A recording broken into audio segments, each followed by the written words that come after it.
दोस्तों ये है सरकारी मौलाना जिनका नाम मौलाना साजिद रशीदी है और ये 5,000 रुपये की वजह से न्यूज़ चैनल पे ये दिख ही जाएंगे जो मुसलमानों का रहनुमा अपने आप को दिखाते हैं, लेकिन इसकी वजह से जितना मुसलमानों को नुकसान हुआ शायद ही किसी से नुकसान हुआ होगा। ये मुसलमानों का लिबादा ओढ़े हुए इतना ज़्यादा मुसलमानों को उंगली उठाया जाता है सोशल मीडिया पर कि आप इनकी वीडियो सोशल मीडिया पर जा कर के देख सकते हैं कितनी घटिया किस्म की बातें इन्होंने कही है न्यूज़ रूम में, और उसकी वजह से मुसलमानों को जलील किया जाता है। और अभी सबसे बड़ी खबर ये आ रही है कि इनको धोया गया है, इनकी रेलाई हो गई है, और जिसने भी इसको पीटा है बहुत अच्छा पीटा है, बहुत अच्छा किया है।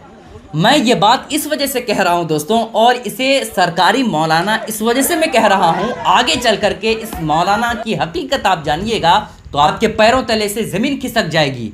जो मुसलमानों का रहनुमा लिबादा मुसलमानों का ओढ़ता है और मुसलमानों का हमदर्द बना बैठा है, इसकी अंदर की हकीकत आप जानिएगा ना, आपके पैरों तले से ज़मीन खिसक जाएगी। आप वीडियो को बिल्कुल छोड़ करके मत जाइएगा, बहुत अहम वीडियो है दोस्तों। थप्पड़ क्यों मारा आप सुनिए। डिम्पल यादव जो अखिलेश यादव की धर्मपत्नी है, उसके बारे में इसने ऐसी बात कही जो महिला सम्मान के ख़िलाफ़ है, ऐसी बात कही जो वाकई में नहीं कहनी चाहिए, ये महिला की इज्जत के ख़िलाफ़ है, जिसकी वजह से समाजवादी पार्टी के नेता कुलदीप यादव ने न्यूज़ स्टूडियो में ही इनको ज़ोरदार थप्पड़ लगा दिया।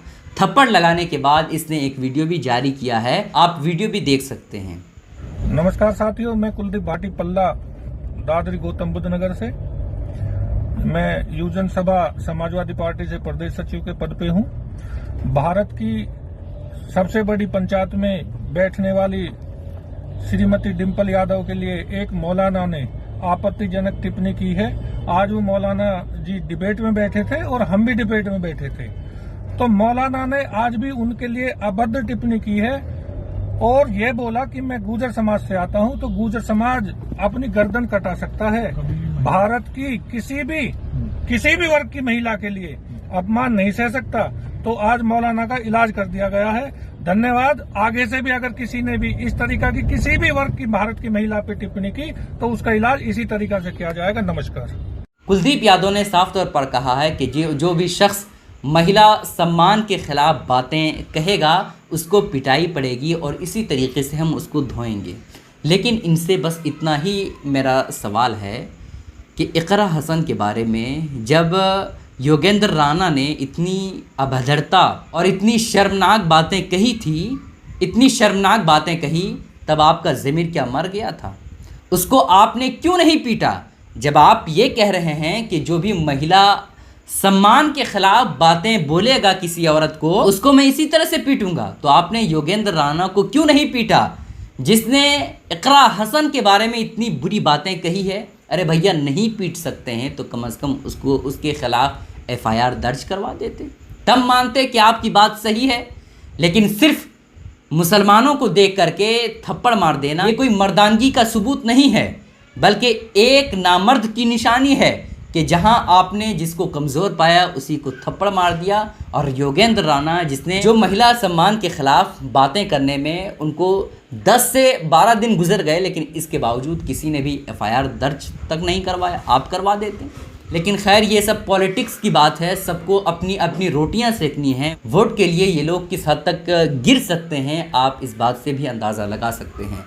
मैं इस मौलाना को सरकारी मौलाना और जाहिल शख्स इस वजह से कह रहा हूँ दोस्तों, चूँकि इस जाहिल को क्या ज़रूरत है ऐसी बातें कहने की, और इस जाहिल शख्स को, इस सरकारी मौलाना को क्या ज़रूरत है न्यूज़ स्टूडियो में जा कर के अपने आप को कौम का रहनुमा, मुसलमानों का रहनुमा साबित करने का। और इस कुर्ते पैजामा वाले मौलाना की जब पिटाई हुई ना, तो इसकी वजह से मुसलमानों को बहुत ज़्यादा नुकसान हुआ। मैंने देखा सोशल मीडिया पे नीचे कमेंट लोग कर रहे थे कि बहुत अच्छा हुआ, मुसलमानों की तो पिटाई हो गई है ना, तो इस तरह के नीचे कमेंट लोग कर रहे थे। तो इस जैसी जब घटना होती है ना, तो पूरे समाज के लोगों को उसका खामियाजा भुगतना पड़ता है। तो इस जाहिल शख्स को मैं इतना ही कहना चाहूँगा कि 5,000 के लिए या 4,000 के लिए 3,000 के लिए किसी भी न्यूज़ स्टूडियो में जा कर के इस तरह की हरकत मत करो। इसकी वजह से मुसलमानों को बहुत ज़्यादा नुकसान होता है। अब मैं इसे सरकारी मौलाना इस वजह से कह रहा हूँ दोस्तों, चूँकि आप इनकी फ़ोटो देख सकते हैं, ये बीजेपी वालों के साथ खड़े हैं। ये अपने आप को मुसलमान कहता है, लेकिन आप देख सकते हैं कि इसका ताल्लुक़ किस कबीले से है। और साथ ही साथ इनकी एक वीडियो, इससे पहले जब इलेक्शन का टाइम था तब इन्होंने कहा था कि मैं बीजेपी में वोट दे चुका हूं, आप लोग भी बीजेपी में वोट दीजिए, जैसा कि आप वीडियो देख सकते हैं। मैंने बीजेपी को वोट करके अपने वीडियो को इसलिए वायरल किया है कि मुसलमानों को डराया जाता है बीजेपी के नाम पर, और विपक्षी पार्टियां ये कहती हैं कि मुसलमान बीजेपी को हराने के लिए वोट करता है, और उनके जहन में, मुसलमानों के दिमाग में ये बात डाली जाती है कि बीजेपी को हराओ, नहीं तो बीजेपी आएगी तो आपके अधिकार छीन लिए जाएंगे, आपका वोटर अधिकार भी छीन लिया जाएगा। इसलिए मुसलमानों के दिल से वो डर खत्म करने के लिए मैंने वोट किया है। मैं दिल्ली में अगर बीजेपी सरकार बनेगी तो मैं फिर मुसलमानों से ये कहूंगा कि देखो, इन 5 सालों में मेरा कौन सा अधिकार बीजेपी ने छीना है वो मैं दिखाने और बताने का काम करूंगा। एक नई सोच मेरे दिल में पैदा हुई है कि मुसलमानों के अंदर से वो डर खत्म किया जाए, जिस डर को लेकर मुसलमान हिंदुस्तान में जी रहे। तो इससे क्या उम्मीद किया जा सकता है ना? इस तरह के लोग सिर्फ और सिर्फ मुसलमानों को नुकसान पहुंचा सकते हैं, फ़ायदा नहीं पहुंचा सकते। इसीलिए मैंने कहा कि इस मौलाना की जब पिटाई हुई तो बहुत अच्छा किया पिटाई करके उस शख्स ने।